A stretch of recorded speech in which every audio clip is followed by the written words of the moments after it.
நீளமான தமிழ் கதையாக சேனல் பெயர் மற்றும் லைக்/சப்ஸ்கிரைப் பகுதிகளை நீக்கி பகுதி ஒன்றாக தொடங்குகிறேன். ரைட்டிங் போலீஸ் நிலையத்தின் முன்புறம் அந்த நாள் வழக்கத்தை விட அதிக பரபரப்பாக இருந்தது. அந்த சூழ்நிலைக்குள் ராஜலட்சுமியும் ராகவனும் பதற்றத்துடன் நின்று கொண்டிருந்தார்கள். வாழ்க்கையில் ஒருபோதும் போலீஸ் நிலைய வாசலை கூட கடந்து பார்த்ததில்லாத ராஜலட்சுமிக்கு அந்த இடமே அச்சத்தை ஏற்படுத்தியது. முகம் முழுவதும் கலக்கமும் பயமும் நிரம்பியிருந்தது. அவருடைய கண்கள் அடிக்கடி கதவை நோக்கி ஓடிக்கொண்டிருந்தன. நம்மள உள்ள கூப்பிட்டு என்ன கேட்பாங்களோ, நாம எந்த தப்பும் பண்ணலையே என்று அவள் தன்னிடமே முணுமுணுத்துக் கொண்டிருந்தாள். அருகில் நின்றிருந்த சுரேஷ் தன் அம்மாவை சமாதானப்படுத்த முயன்றான். அம்மா, பயப்படாதீங்க. இது சாதாரண விசாரணைதான். யாரும் உங்களை கஷ்டப்படுத்த மாட்டாங்க. நான் இருக்கேன்ல என்று சொன்னாலும் அவனுடைய குரலுக்குள்ளும் ஒரு பதட்டம் இருந்தது. ஏனெனில் இந்த நிலைமை இவ்வளவு தூரம் போய்ச் சேரும் என்று அவனே எதிர்பார்க்கவில்லை. அந்த நேரத்தில் தங்கராஜ் அனைவரையும் உள்ளே அழைத்துச் சென்றார். போலீஸ் நிலையத்தின் உள்ளே இருந்த அமைதி கூட ஒருவிதமான அழுத்தத்தை ஏற்படுத்தியது. இன்ஸ்பெக்டர் தன் மேசையின் பின்னால் அமர்ந்திருந்தார். அவர் முகத்தில் எந்த கோபமும் இல்லை. ஆனால் ஒரு விஷயத்தை முழுமையாக புரிந்து கொண்டு பேசப்போகும் மனிதரின் தீவிரம் இருந்தது. அனைவரும் அமர்ந்ததும் அவர் முதலில் ராஜலட்சுமி மற்றும் ராகவனை பார்த்தார். நீங்க தான் சுரேஷோட அப்பா அம்மாவா என்று கேட்டார். அவர்கள் மெதுவாக தலையசைத்தார்கள். அதற்குப் பிறகு இன்ஸ்பெக்டர் சில நொடிகள் அமைதியாக இருந்தார். அந்த அமைதியே அவர்களை இன்னும் பதற்றப்படுத்தியது. பின்னர் அவர் மெதுவாக, வீட்டுக்கு வாழ வந்த ஒரு பெண்ணை இப்படிப்பட்ட நிலைக்கு தள்ள வேண்டிய அவசியம் என்ன என்று கேட்டார். அந்த கேள்வி நேரடியாக அவர்களின் மனசாட்சியை தொட்டது. ராஜலட்சுமி உடனே தன்னை நியாயப்படுத்த முயன்றாள். சார், நாங்க எந்த கொடுமையும் பண்ணல. அவதான் எங்கள குடும்ப வழக்கத்தை புரிஞ்சுக்காம எப்போதும் எதிர்த்து பேசுவா. நாங்க சொல்றதுக்கெல்லாம் மறுப்பு சொல்லுவா என்றாள். ஆனால் இன்ஸ்பெக்டர் அவளை நிறுத்தினார். ஒரு பெண் எதிர்த்து பேசுறாள்னா அதுக்குள்ள காரணம் இருக்கும்ல. அவள் பேசுறத கேட்காம நேரடியாக தப்புன்னு முடிவு பண்ணிட்டீங்களா என்றார். அந்த கேள்விக்கு உடனடி பதில் யாரிடமும் இல்லை. ராகவன் தலையை குனிந்தார். ராஜலட்சுமியும் அமைதியாகிவிட்டாள். அவர்களது மௌனம் பல விஷயங்களை சொல்லிக் கொண்டிருந்தது. இந்நேரம் மதி அமைதியாக அமர்ந்திருந்தாள். அவள் முகத்தில் கோபம் இல்லை. ஆனால் பல நாட்களாக மனதில் தேங்கிய காயங்கள் இருந்தன. இன்ஸ்பெக்டர் அவளை நோக்கி திரும்பினார். உனக்கு என்ன பிரச்சனை? நீயே சொல்லு. யாரும் உன்னை தடுக்க மாட்டாங்க என்றார். அந்த வார்த்தைகள் மதிக்கு ஒரு நம்பிக்கையை அளித்தது. இதுவரை யாரும் அவளிடம் முழுமையாக கேட்கத் தயாராக இருக்கவில்லை. எல்லோரும் அறிவுரை மட்டும் சொன்னார்கள். ஆனால் இப்போது அவளது உணர்வுகளுக்கே முக்கியத்துவம் கொடுக்கப்பட்டது. சில நொடிகள் அமைதியாக இருந்த மதி மெதுவாக பேச ஆரம்பித்தாள். எனக்கு இந்த வீட்டுல யாரிடமிருந்தும் ஆதரவு கிடைக்கல சார். நான் எதுவா சொன்னாலும் அது தவறா எடுத்துக்கிறாங்க. எனக்கு ஒரு கருத்து இருந்தா கூட அதுக்கு இடம் கிடைக்கல.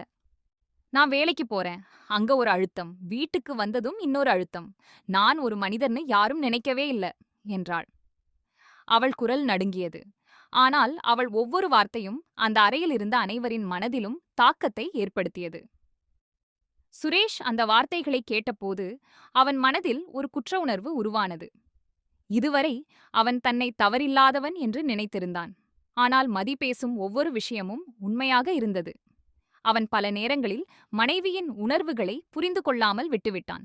அவள் சொன்னதை விட மற்றவர்களின் கருத்துக்களையே அதிகம் நம்பியிருந்தான். அதனால்தான் இந்த நிலைமை வந்தது என்பதை அவன் மெதுவாக உணர ஆரம்பித்தான். இன்ஸ்பெக்டர் தொடர்ந்து பல கேள்விகளை கேட்டார். ஒவ்வொரு கேள்வியும் குடும்ப உறவுகளின் அடிப்படையை தொட்டது. ஒரு பெண் வீட்டுக்குள் வந்ததும் அவள் மருமகள் மட்டும் இல்ல, அவளும் அந்த வீட்டோட ஒரு உறுப்பினர்.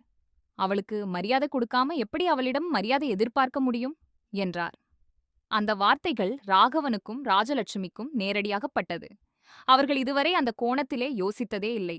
சுரேஷ் திடீரென்று எழுந்து நின்றான். சார், தப்பு நடந்திருக்கு. அதுல என்னோட பங்கும் இருக்கு. நான் ஒத்துக்கிறேன் என்றான். அந்த வார்த்தையை கேட்டவுடன் அனைவரும் அவனை பார்த்தார்கள். அவன் தொடர்ந்தான். நான் மதிய புரிஞ்சுக்க முயற்சி செய்யல. அவளுக்கு என்ன வேணும்னு கேட்கவே இல்ல. நான் ஒரு கணவரா இருக்க வேண்டிய இடத்துல எல்லாரையும் சமாதானப்படுத்துற மனிதனா இருந்துட்டேன். அதான் பெரிய தப்பு என்றான். மதி அவனை பார்த்தாள். அவன் குரலில் முதல் முறையாக உண்மையான வருத்தம் இருந்தது. இதுவரை அவள் கேட்ட மன்னிப்புகள் எல்லாம் சூழ்நிலைக்காக சொன்னவை போல் இருந்தன. ஆனால் இப்பொழுது அவன் மனதிலிருந்து பேசுகிறான் என்று அவளுக்கு தோன்றியது. இருந்தாலும் அவள் உடனடியாக எதையும் சொல்லவில்லை. ஏனெனில் நம்பிக்கை உடைந்த பிறகு அதை மீண்டும் கட்டியெழுப்ப நேரம் தேவைப்படும். அப்பொழுது இன்ஸ்பெக்டர் ஒரு முக்கியமான ஆலோசனையை கூறினார். நீங்கள் எல்லாரும் ஒரே வீட்டில் இருந்தா இந்த பிரச்சனை மீண்டும் வரும் வாய்ப்பு இருக்கு. கொஞ்ச நாள் தனியா வாழ்ந்து பாருங்க. அப்போதான் ஒருத்தர் புரிஞ்சுக்க முடியும் என்றார். அந்த யோசனை கேட்டதும் ராகவன் உடனே எதிர்த்தார். அவருக்கு குடும்பம் என்றால் அனைவரும் ஒன்றாக இருப்பதுதான் என்ற எண்ணம் ஆழமாக பதிந்திருந்தது. ஆனால் இன்ஸ்பெக்டர் அமைதியாக, ஒன்றாக இருப்பது முக்கியமல்ல, சந்தோஷமா இருப்பதுதான் முக்கியம் என்று பதிலளித்தார். அந்த வார்த்தைகள் அங்கே இருந்த அனைவரையும் சிந்திக்க வைத்தது. குடும்பம் என்ற பெயரில் பலர் ஒருவரை ஒருவர் புரிந்து கொள்ளாமல் வாழ்கிறார்கள். ஆனால் புரிதலில்லாத உறவு எவ்வளவு நாள் நீடிக்கும் என்ற கேள்வி அவர்களின் மனதில் எழுந்தது. மதி அமைதியாக அமர்ந்திருந்தாள். சுரேஷ் அவளை பார்த்துக் கொண்டிருந்தான். அவன் கண்களில் இப்போது கோபமில்லை, பயமும் இல்லை. ஒரு மாற்றத்திற்கான விருப்பம் மட்டும் இருந்தது. இறுதியாக இன்ஸ்பெக்டர் அனைவரிடமும் ஒரு முடிவை கேட்டார். நீண்ட நேர விவாதத்திற்குப் பிறகு சுரேஷ் மீண்டும் மதியிடம் மன்னிப்பு கேட்டான்.